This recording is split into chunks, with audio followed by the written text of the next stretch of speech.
Bridgeport, Connecticut is a coastal community on Long Island Sound, about an hour northeast of New York City. It's the most populous city in the state, with about 150,000 people, comprising blacks, whites, and Hispanics in equal number. During the 20th century, Bridgeport was a major military supplier, but most of those factories closed a long time ago.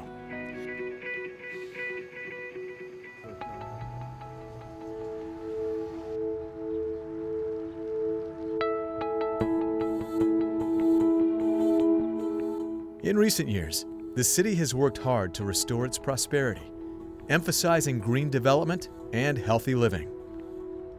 In Bridgeport, we believe strongly that a prosperous community is impossible without a healthy community. A healthy community is built on the foundation of walkability, bikeability, air quality, and all of those that you would consider green are components of our economic development and long-range growth strategy.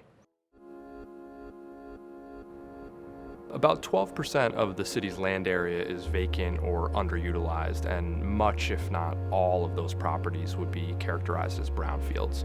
Brownfields are basically contaminated properties or those that are perceived to be contaminated. We look for those properties that are in growth areas in the city. We're focused on downtown, which is our greatest opportunity to attract young professionals in the creative class economy. So we want to make sure that the building stock there is free from asbestos and PCBs. We also focus on the Eco-Technology Park, which is an industrial district in the west end of the city where we use brownfield remediation to anchor growth in the green sector of the economy. By providing that infrastructure, we have attracted over a dozen businesses that collectively employ a couple hundred people. We've got about 10 million in new payroll right down the street here, where people are working in recycling businesses. Businesses like Park City Green, which recycles mattresses and books.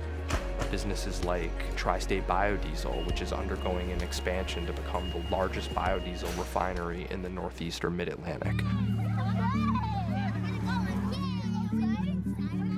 I am incredibly interested in the social and emotional development of the children, because if we work with them, we will then see greater academic achievement and finally successful citizens for the 21st century.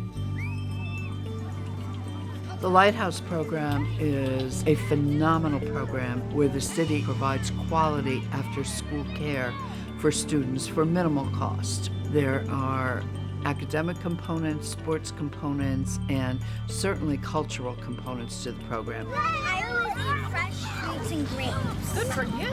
During the course of the year, the Lighthouse program serves approximately 2,700 children and about 2,500 during the summer. Parents know that their children are in safe, supervised settings after school. It makes them a little bit more productive at work. But in terms of the children themselves, they're staying out of trouble. They're obviously healthier because of that. We get our children involved in a lot of community service projects. Hi, welcome to Pleasure Beach. Have you guys ever been here before? The Student Conservation Corps works out in the natural environment doing conservation projects, soil conservation projects, and primarily they work as wildlife guards on Pleasure Beach. We like to monitor the piping plover down at the beach. You might see American oyster catchers, piping plovers, osprey, least terns, and common terns.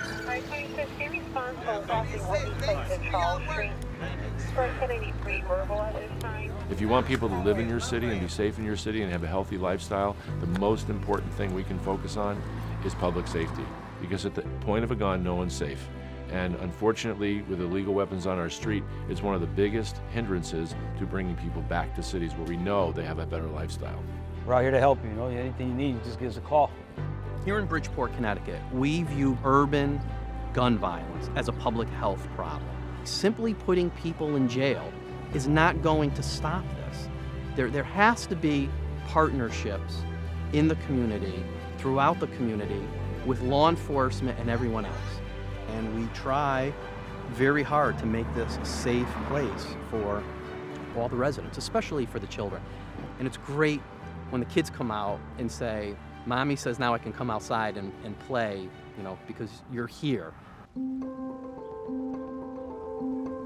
The culture of health to me is where it comes second nature. You don't think about it that much. You walk to the park, you put your kid on a swing, you walk back, you think more about what you eat. They're little things, but they add up to a success on a societal basis if we take care of them. I'm very optimistic about the future of Bridgeport. I think it's a city that's turned a corner. It's a city that has a rich industrial and cultural history, but one that fell on some hard times. But I think with the various initiatives that we have in the city today, we have positioned it for a more prosperous, sustainable, healthful, and equitable future.